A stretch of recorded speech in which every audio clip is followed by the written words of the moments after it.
Paano mag-hide ng my day or story at post sa ating mga Facebook account? May nag-comment po kasi nito guys sa ating comment section. Ito po ang comment niya. Ganito lang po ang gagawin natin para makapag-hide tayo or makapagtago tayo ng mga my day or story sa ating mga Facebook account. Ngayon guys, open lang natin ang Facebook app at i-login po natin ng ating account.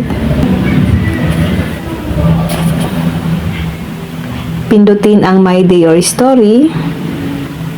Tap 3 dots. Tap Edit Story Privacy. Makikita nyo dito ang Who Can See Your Story. Sino raw ang gusto mong makakita ng inyong My Day or Story. Pwede nyo pong ilagay sa Public, Friends, Hide From, Costume. Halimbawa guys, i-hide natin ito sa isang friends natin. Tap lang natin itong Hide Story From. Tap Save. Tap lang natin ulit ang Hide Story From.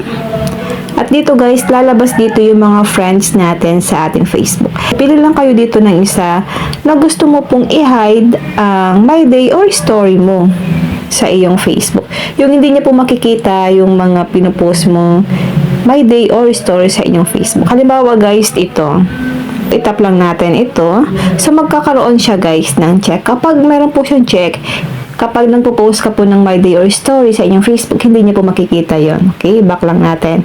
Ganun lang po guys kung gusto niyo pong i-hide ang inyong mga My Day or Story sa friends mo. Back lang natin. Para itago naman ang post natin, kapag magpo-post pa lang, tap lang natin ang What's on your mind. Tap photo or video. So, madadirect tayo niyan sa ating mga gallery or photos. So, pipiliin mo lang dito yung gusto mong i-post sa inyong mga Facebook account. Halimbawa guys, photos o kaya video. Halimbawa, ito yung gusto kong i-post. Tap lang natin ito. At dito, pwede po kayo dito maglagay ng say something about this photo. Kahit po ano, depende po yan sa ipopost nyo. So, itap lang natin ang public at lalabas naman ito dito. Who can see your post? So, sino raw yung gusto mong makakita ng ipopost mo?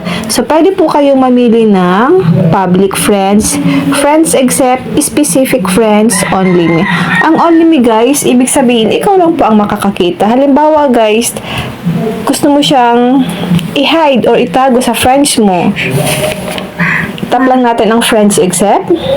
At dito guys, lalabas naman dito lahat ng mga friends natin sa ating Facebook. So, mamimili lang kayo dito ng isa na kapag nag-post kayo, ay ma-hide ito sa kanya. Hindi niya po makikita yung ipopost mo. Halimbawa guys, ito naman, itap mo lang yan. Then, tap nyo po ang done. Halimbawa naman, kapag nakapost na, paano po ba i-hide or itago yung pinost natin kahit po nakapost na siya. Tap lang natin yung profile picture natin sa gilid. At dito guys, lalabas naman dito yung mga pinost natin.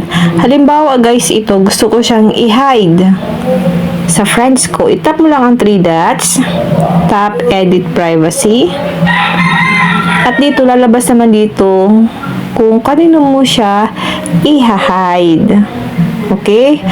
Pwede kang mamili ng friends, friends except, specific friends, or only me. Sabi ko nga po, ang only me, ikaw lang po ang makakakita ng pinapost mo. Halimbawa guys, piliin naman natin itong friends except. Tap lang natin ito. At lalabas naman dito yung mga friends natin sa Facebook. So, pipili ka lang dito ng isa na gusto mong i-hide yung post mo para hindi niyo na po makita yung mga pinopost mo sa inyong mga Facebook account. Halimbawa guys, ito. I-tap mo lang yan, then tap nyo po ang done.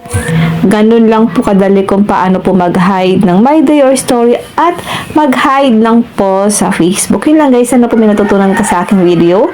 Huwag niyo lang pong kalimutan na i-follow ako at i-share ang ating video para malaman din po ng iba kung paano mag-hide ng My Day or Story or post sa ating Facebook. And now, thank you for watching.